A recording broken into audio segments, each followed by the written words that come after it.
too, as it appears the Indiana Fever may be making a move for another power forward. We have been waiting to see what's going to be the next domino to fall for the Indiana Fever, and this was just posted. Take a look. We have it right there, dude. The Indiana Fever front office just sent a massive, undeniable, and absolutely chilling message to the rest of the WNBA. And that message is brutally simple. The days of bullying Caitlin Clark are officially over. If you touch her, if you cheap shot her, if you try to send a physical message to the generational face of the league, you will have to answer to the enforcer. The Indiana Fever are reportedly bringing in veteran forward Myesha Hines-Allen, a 6'2" WNBA champion, an all-WNBA talent, and one of the most relentlessly physical forces this league has seen in the last decade. And when you pair her with Sophie Cunningham, the player who literally grabbed J.C. Sheldon by the jersey and threw her to the floor on national television to defend her point guard, you don't have a normal basketball team anymore. You have a fortress. A heavily reinforced fortress built around the most valuable player in the history of women's basketball. Nobody is getting to Caitlin Clark. Not this season. Not without going through two absolute enforcers who would rather get ejected, fined, or suspended than watch their franchise start take another cheap shot. This one move shifts the entire power balance, physically, psychologically, strategically, heading into the 2026 WNBA season. What's up, everybody? Welcome back to Angel Power Play. Sit down and lock in, because this might be the signing that guarantees a championship parade in Indianapolis. Let's break it down.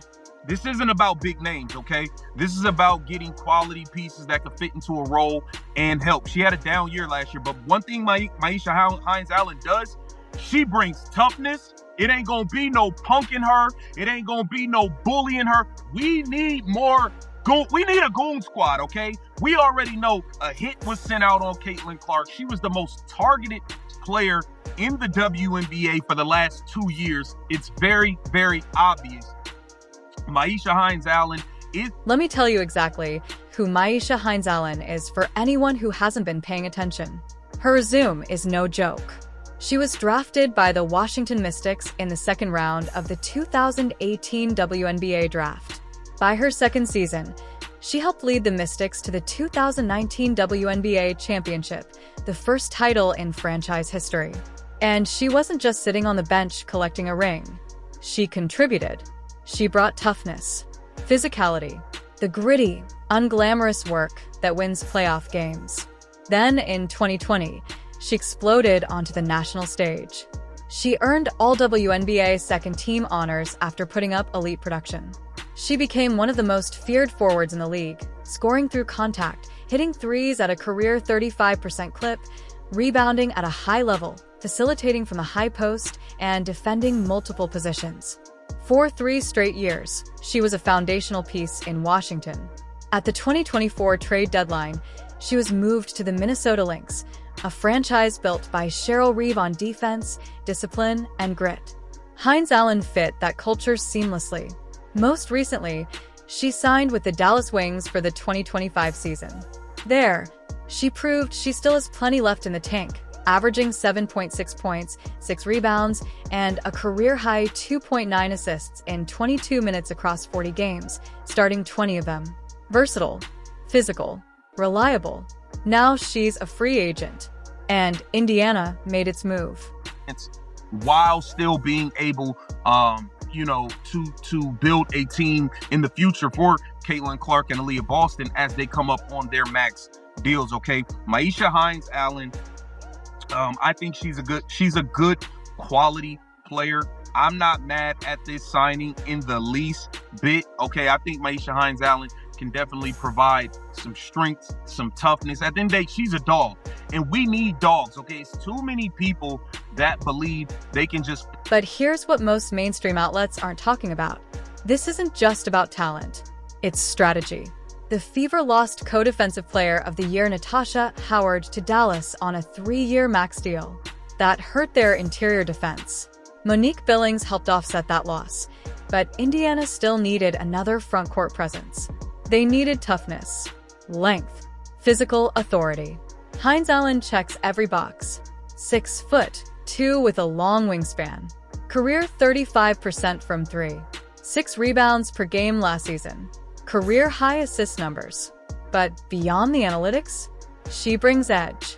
She initiates contact, sets punishing screens, battles for rebounds like possessions are life or death.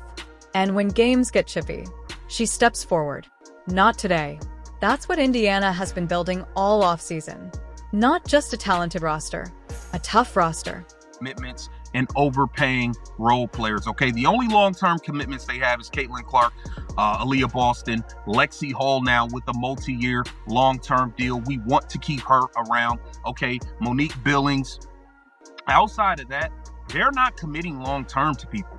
And I actually think that's good because at the end of the day, that New York Liberty team, they have formed the Avengers, but you can stay competitive and give yourselves a puncher's chance while still being able, to build a team in the future for Caitlin Clark and Aliyah. This wasn't a panic move.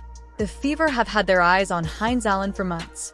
Even ESPN's Kevin Pelton floated trade scenarios during the 2025 season, linking her to Indiana. The fit made sense. Dallas just wasn't ready to move her. Now she's unrestricted. No trade package required. Just a pitch. Come play with Caitlin Clark, arguably the greatest passing talent women's basketball has ever seen. Play alongside Aliyah Boston, Kelsey Mitchell, Sophie Cunningham. Play in front of 18,000 fans every night. Chase another championship under a new CBA that pays you more than ever before. That pitch sells itself. I'm cool with bringing in Myesha Hines-Allen to be a part of the supporting cast. And at the end of the day, we need toughness, man. We know Sophie Cunningham's not going for anything. We watched Lexi Hall play with 2 black eyes, but we need people that if somebody fouls somebody too hard, Myesha Hines-Allen is going to be in there ready to fight. She's going to be in there ready to fight. And that is what we need. You need 1 or 2 of these people on your team. I know we talk about team chemistry and all that. You know what helps team chemistry? When you know somebody got your back. When you know if somebody do something wrong. Now, let's talk psychology. Close your eyes and picture it. Sophie Cunningham on the perimeter. Myesha Hines-Allen inside. One guards the wings. One controls the paint. Together, they form a protective shield around Caitlin Clark. If you pressure Clark on the perimeter, Cunningham meets you.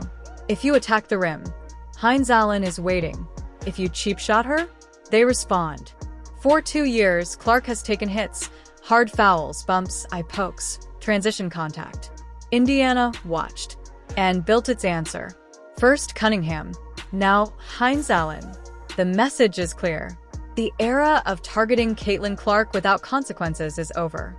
Called on her every game. She, for the most part, is going to be dealing with foul issues. That's just what it is. So we need quality backup center play, and I don't want to rely on Damiris Dantas, but I do really, really like this move of Myesha Hines-Allen. If the Indiana Fever are able to complete this, I think this will be a beautiful, beautiful addition to the roster. I still would like to see another move, man. Ray Burrell, I'm still good with Rebecca Allen coming because she could play the 3 and the 4. She could step out. I think there's more to be done. And here's the basketball benefit. When Caitlin Clark feels safe, she plays freer. She attacks harder, takes more risks, holds the ball longer to manipulate defenses. Last season, there were moments of hesitation, especially against physical teams. That hesitation disappears when you trust your teammates. Fully aggressive Caitlin Clark is the most dangerous offensive weapon in women's basketball. She averaged 16.5 points and 8.8 assists while constantly absorbing contact. Now, imagine those numbers with protection. This isn't just protection, it's liberation. Hines-Allen doesn't just guard Clark, she unlocks her.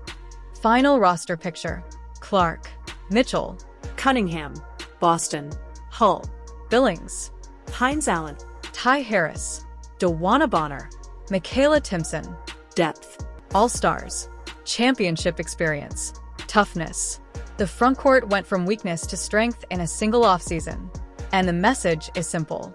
Nobody touches Caitlin Clark. Nobody. If you're hyped, smash that like button. Drop your championship prediction below. Subscribe to Angel Power Play. We're covering every move of this historic season. See you in the next one. Peace.